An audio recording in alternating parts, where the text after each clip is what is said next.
Hello everyone. In today's class, we are going to look at stress management from organizational behavior and myself, Dr. Prabha. Let's move on to the content inside. This is how the chapter presentation will go.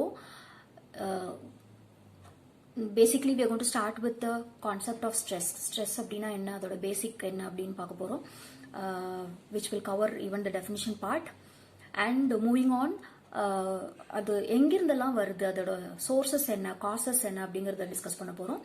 And you ஸ்ட்ரெஸ்னா என்ன, D ஸ்ட்ரெஸ்னா என்ன, இந்த ரெண்டு வகையா stress இருக்கு. So இது ரெண்டும் என்னென்னு discuss பண்ண போறோம். ஐ திங்க் இன்னைக்கு கிளாஸ்ல இது வரைக்கும் நம்ம கவர் பண்ண போறோம். And another class will have the effects of stress and coping strategies for stress because of the time constraint. So இந்த first 3 இருக்கிறது மட்டும் இன்னைக்கு கிளாஸ்ல நம்ம சிம்பிளா இது என்ன அப்படிங்கறத நம்ம செக் பண்ணிடுவோம். So as it is very clear now, இந்த சாப்டர் வந்து ரெண்டு பார்ட்டா இருக்க போகுது. So first part will be covering stress managementல concept, causes and the types. Second part of stress management video will cover effects of stress and the strategies to deal with stress. This is how the chapter will be. Now we are going to start with the concept of stress. So idla definition irukku, but adukku munnadi ஒரு சின்ன introduction about stress.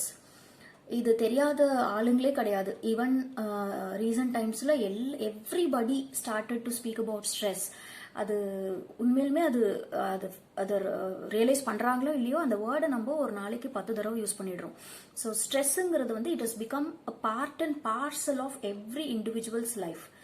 So அப்போ கண்டிப்பா இண்டிவிஜுவல்ஸ்க்கெல்லாம் இருக்கும்போது எம்ப்ளாயீஸ்க்கு டெஃபினட்டா இருக்கும். So ஒரு கம்பெனில ஒருத்தர் ஒர்க் பண்றாரு அப்படின்னா he'll undergo lot of stress, work stress, job stress, அதை எப்படி வேணாலும் சொல்லலாம். ஸோ அந்த ஸ்ட்ரெஸ் அப்படிங்கிறது என்ன அப்படிங்கிற ஒரு விஷயம் தான் நம்ம இன்னைக்கு டிஸ்கஸ் பண்ண போறோம். அது அவ்வளோ முக்கியமானு கேட்டா கண்டிப்பா அவ்வளோ முக்கியம். நீங்க பிரசன்டேஷன்ல ஃபர்தரா நீங்க பார்த்துட்டே வந்தீங்கன்னா யூ வில் அப்சர்வ் இது எந்த அளவுக்கு முக்கியம், இதை எந்த அளவு டீல் பண்றது ரொம்ப இம்பார்ட்டன்ட் அப்படிங்கிறது நம்ம எல்லாருக்கும் தெரியும். ஸோ இது எதனால வருது, இது எங்க இருந்து ஆரம்பிச்சது, ஒரு 20 வருஷத்துக்கு முன்னாடி ஸ்ட்ரெஸ் அப்படிங்கறத ஃபீல் பண்ணிருப்பாங்களா அப்படின்னா கண்டிப்பா அப்படி இருந்திருக்காது. அந்த வேர்டு மேபி அவ்வளோ பாப்புலரா ஃபெமிலியரா இருந்திருக்காதுன்னு தான் நான் ஃபீல் பண்றேன். ஏன் இப்போ ரொம்ப of late, especially post globalisation, இந்த அதுக்கப்புறம்லாம் பார்த்தீங்கன்னா நிறைய ஸ்ட்ரெஸ்ஸுங்கிற வேர்டை ரொம்ப யூஸ் பண்றோம். ஏன் அப்படின்னா அது அர்பனைசேஷனால இருக்கலாம், எல்லாருமே moving towards urban places, cities, அங்க இருக்கிற லைஃப் ஸ்டைல் காரணமா இருக்கலாம், இல்ல குளோபலைசேஷன் அசச் அது ஒரு ரீசனா இருக்கலாம், இண்டஸ்ட்ரியலைசேஷன் ரொம்ப ரீசன் அதனால கூட இருக்கலாம். ஸோ நிறைய பேர் வந்து ரூரல் ஏரியாஸை விட்டு, ரூரல் செக்ஷன்ல இருந்து கிளம்பி அர்பனுக்கு வந்து சிட்டி லைஃப் என்ஜாய் பண்ணணும்னு நினைச்சிட்டு வராங்க. But thereby they end up developing lot of stress in them. So இதெல்லாம் தான் பேசிக் ரீசனா இருக்கும் அப்படிங்கிறது ஒரு ரிசர்ச். பட் அது தவிர இன்டெப்தா இதுல இன்னும் என்னெல்லாம் இருக்கு அப்படிங்கறத இந்த டைட்டில்ல நம்ம ஃபர்தரா டிஸ்கஸ் பண்ண போறோம். So now the definition part, this is very put in a very simple term. Pressure experienced by a person. Obviously இது ஒரு pressure-ஆ தான் நம்ம assume பண்ணணும். So pressure experienced by a person in response to life demands. Pressure experienced by a person in response to life demands. So லைஃப்ல அவருக்கு சில demands எல்லாம் இருக்கு. அந்த டிமாண்ட்ஸ் ஃபில்ஃபில் பண்ற தேடல்ல, ஃபில்ஃபில் பண்ற காரணத்தினால he develops a kind of pressure inside him. அது மென்டல் ப்ரெஷர், பிசிக்கல் ப்ரெஷர் எல்லாம் சேர்ந்தது, psychological pressure, everything together. A person will be experiencing a kind of pressure or tension or anxiety, whatever name you can put in, you can substitute. So pressure experienced by a person in response to his life demand. அவனோட ஒருத்தருக்கு இண்டிவிஜுவலுக்கு ஒரு மாதிரியான life demand இருக்கு. So ஒருத்தர் லைஃப்ல என்னென்ன demand பண்ணுதோ அதை பொறுத்து ஒரு இண்டிவிஜுவலுக்கான ப்ரெஷர் வந்து மென்டலோ இல்ல பிசிக்கல் ப்ரெஷரோ வந்து வேறுபடும். அதாவது ஒரு டிகிரியில ஒரு மாதிரி இண்டிவிஜுவல் வந்து அதை எக்ஸ்பீரியன்ஸ் பண்ணுவாங்க. So that is the definition which is given for stress management. Pressure experienced by a person in response to his life demands. Now கீழே ஒரு சின்ன நோட் கொடுத்துருக்கேன் பாருங்க. லைஃப் டிமாண்ட்ஸ் அப்படிங்கிற ஒரு வேர்டு நம்ம டெக்னிக்கலா எப்படி எடுத்துக்கிறோம் அப்படின்னா ஸ்ட்ரெஸ்ஸார்ஸ் அப்படின்னு எடுத்துக்கிறோம். ஸ்ட்ரெஸ்ஸார்ஸ்னா என்ன அப்படின்னா the conditions which actually makes an individual to feel pressure. என்னென்ன கண்டிஷன்னால ஒரு இண்டிவிஜுவல் ப்ரெஷரைஸ்டு லைஃப்பை ஃபீல் பண்ணுறாங்க, அந்த ப்ரெஷர் மென்டல் ப்ரெஷரையோ இல்லை ஃபிசிக்கல் ப்ரெஷரையோ என்னென்ன கண்டிஷன்ஸ்னால ஃபீல் பண்ணுறாங்க, ஃபேஸ் பண்ணுறாங்க. ஸோ இதுதான் அந்த ஸ்ட்ரெஸ்ஸார்ஸ் அப்படின்னு சொல்கிறோம். So conditions that tend to cause stress which are called as stressors. This is a small note for all of us. Now, after the definition, we are going to move on to the causes of stress. அது sources of ஸ்ட்ரெஸ்ன்னு சொல்லலாம். அதாவது எதனாலலாம் stress வருது, என்னென்ன லெவலில் stress வருது, இல்லை அதுக்கு என்னென்ன காரணங்கள்லாம் இருக்குது அப்படிங்கிறதெல்லாம் காசஸ் இல்லை சோர்சஸ் ஆஃப் ஸ்ட்ரெஸ்ங்கிற டைட்டிலில் டிஸ்கஸ் பண்ண போகிறோம். ஸோ பேசிக்கலி இதில் 3 classifications available: individual stressors, group stressors, and the third one will be organisational stressors. So individual லெவலில் என்னென்ன ரீசன்ஸ்னால ஸ்ட்ரெஸ் ஏற்படுது, குரூப் லெவலில் என்னென்ன ரீசன்ஸ்னால ஸ்ட்ரெஸ் ஏற்படுது, அண்ட் ஃபைனலி ஆர்கனைசேஷனல் லெவலில் என்னென்ன ரீசன்னாலலாம் ஸ்ட்ரெஸ் ஏற்படுது. இதை தான் நம்ம டிஸ்கஸ் பண்ண போகிறோம் கொஞ்சம் எலாபரேட்டாக. First will start with individual stressors. இதில் ஒரு 3 areas are being covered under individual stressors. One is life and career changes. நார்மலாக சேஞ்ச் அப்படின்னு ஒன்று வந்தாலே நம்ம ஸ்ட்ரெஸ் ஆகிடுவோம் generally. So employees are not exempted in this case. So ஒரு எம்ப்ளாயிக்கு பர்சனல் லைஃப்பும் இருக்கும், அதே மாதிரி கெரியர் ஆஸ்பெக்ட்ஸும் இருக்கும். Since he is an individual, he has to look after his personal life, at the same time he has to be focusing on his career. But அது நார்மலாக என்ன சொல்றது, this won't be easier for him to accept the change. So lifeல for example separation from the family due to his working கண்டிஷனாக இருக்கலாம். Job ஒரு இடத்துல இருக்கும், ஃபேமிலி வேற ஒரு ஏரியாவில் இருப்பாங்க, வேற ஒரு பிளேஸில் இருப்பாங்க. So he has to move on from the family, he has to come out of the family to pursue his job. அது ஒரு ரீசனாக இருக்கலாம். இல்லை sometimes loss of loved ones, யாராவது தவறி இருக்கலாம், death of the loved ones, அது ஒரு சேஞ்சாக இருக்கலாம் அவரோட லைஃப்பில். ஸோ இதெல்லாம் தான் பர்சனல் லைஃப்பில் நடக்கிற changes that makes an individual develop stress. அதே மாதிரி கெரியரில் ஒரு சில சேஞ்சஸ் நடக்கும், அதுவும் எல்லாருக்கும் எப்பவுமே இஷ்டமாக இருக்காது.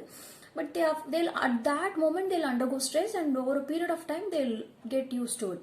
So careerல என்னென்ன விஷயங்கள் ஸ்ட்ரெஸ்ஃபுல்லாக இருக்கும்னு பார்த்தீங்கன்னா, ஆப்வியஸ்லி ப்ரமோஷனால ஏற்படுற ஒரு சேஞ்ச் ஆஃப் பிளேஸ், இல்லை ஒரு if person is a new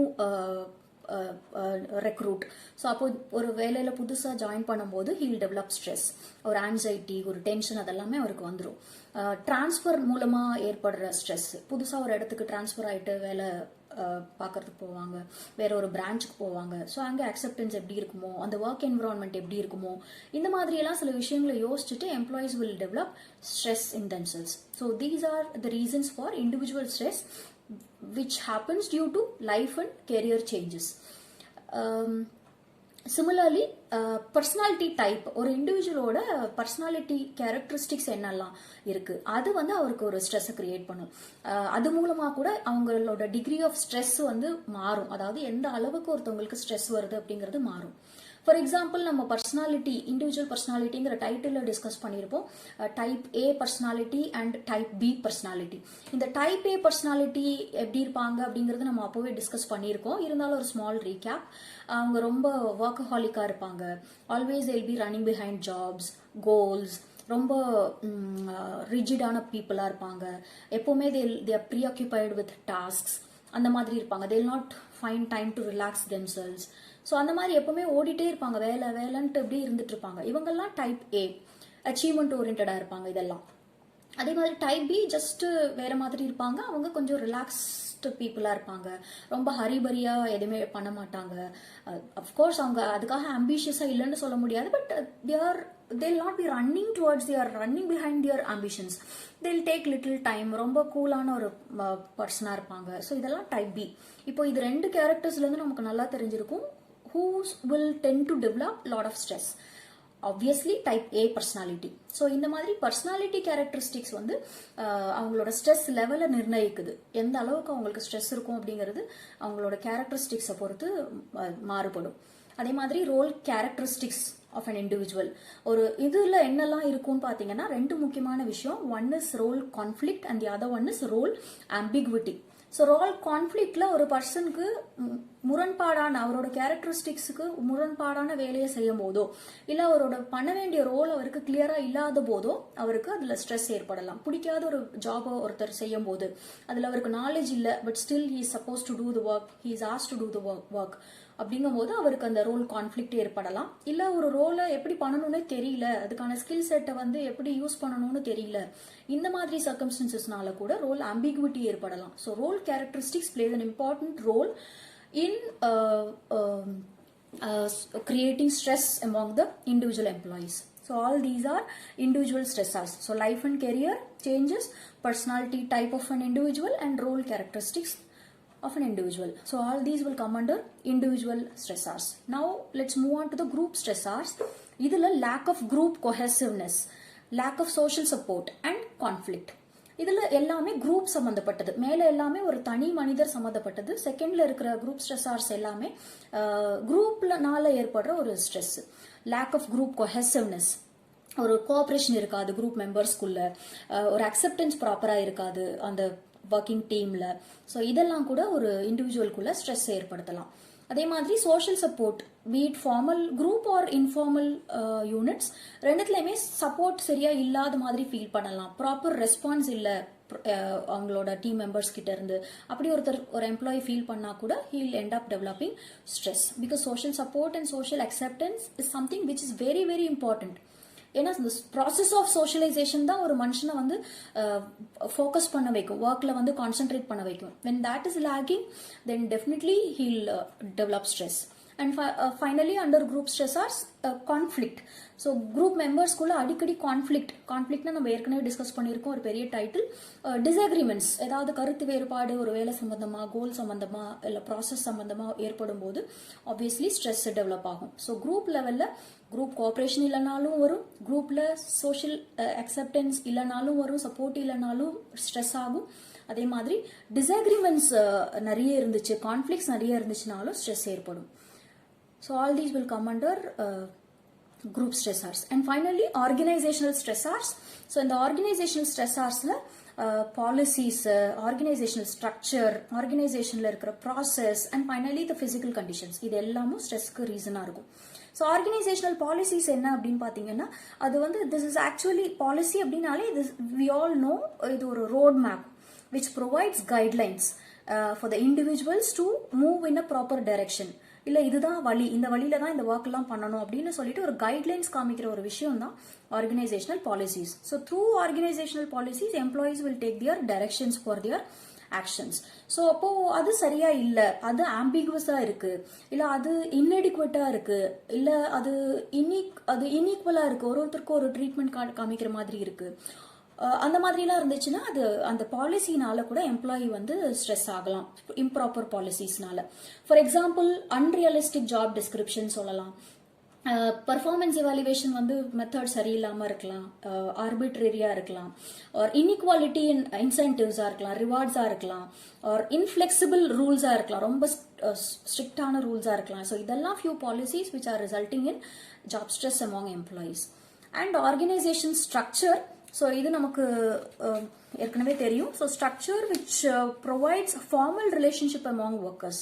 so என்ன ரிலேஷன்ஷிப், யாரோ கீழே யார் ஒர்க் பண்ணுறா இல்லை யாருக்கு மேலே யார் ஒர்க் பண்ணுறான்ற இந்த ஹைரார்கியை செட் பண்ணுறது தான் ஆர்கனைசேஷனல் ஸ்ட்ரக்சரோட ரோல்.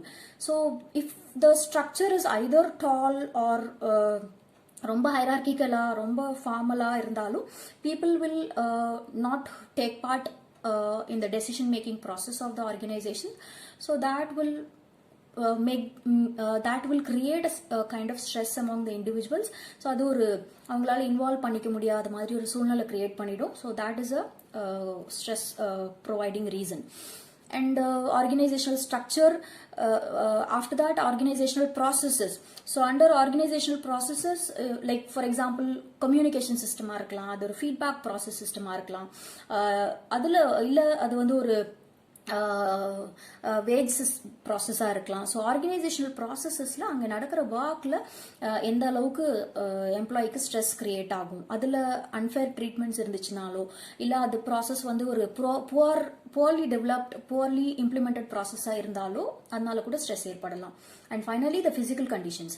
ஸோ ஃபிசிக்கல் கண்டிஷன்ஸ் இது ரொம்ப கிளியரான ஸ்டேட்மெண்ட்டில் இருக்குது. தட் இஸ் பொல்யூஷனாக இருக்கலாம், புவர் லைட்டிங்காக இருக்கலாம், இல்லை ஹசார்டஸ் ஒர்க்கிங் என்விரான்மெண்ட்டாக இருக்கலாம், ஆர் டாக்ஸிக் கெமிக்கல்ஸ் அங்கே நிறைய ப்ரொடியூஸ் பண்ணுற இடமா இருக்கலாம், அதனால ப்ரீதிங் இஷ்யூஸ் இருக்கலாம், or any other physical ailment அந்த ஃபிசிக்கல் கண்டிஷன்ஸ் ஒர்க்கிங் கண்டிஷன்ஸ்னால ஏற்படலாம்.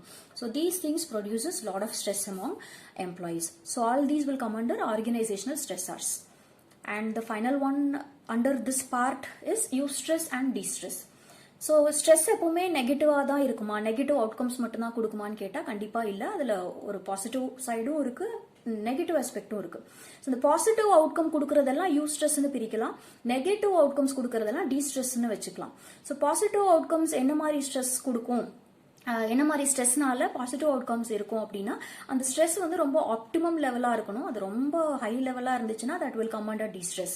So optimum level of stress of an individual அது டெஃபினட்டாகவே அது பாசிட்டிவ் பெர்ஃபார்மன்ஸில் முடியும். ஸோ அவர் அந்த ஸ்ட்ரெஸ்ஸை வந்து ஒரு கரெக்டான அளவில் ஹேண்டில் பண்ணாரு அப்படின்னா பாசிட்டிவான பெர்ஃபார்மன்ஸ், ஒர்க் பெர்ஃபார்மன்ஸ், ப்ரொடக்டிவிட்டி எல்லாமே பெட்டராக இருக்கும். க்ரோத் அண்ட் டெவலப்மெண்ட் இண்டிவிஜுவலுக்கும் ஆர்கனைசேஷனுக்கும் நல்லா இருக்கும். அதே மாதிரி enables new and better ways of doing jobs. இது கிரியேட்டிவிட்டி என்ஹான்ஸ் பண்ணும் இந்த positive stress, that is eustress. And when it comes to de-stress, ரொம்ப ஸ்ட்ரெஸ் ஓவரா இருக்கு, ஹை லெவல் ஆஃப் ஸ்ட்ரெஸ் இருக்கு அப்படின்னா அது that is not good. That will adversely affect the performance of the individual and result in naturally the physical and psychological issues both for the individuals as well as it will create damage for the organization's growth and development.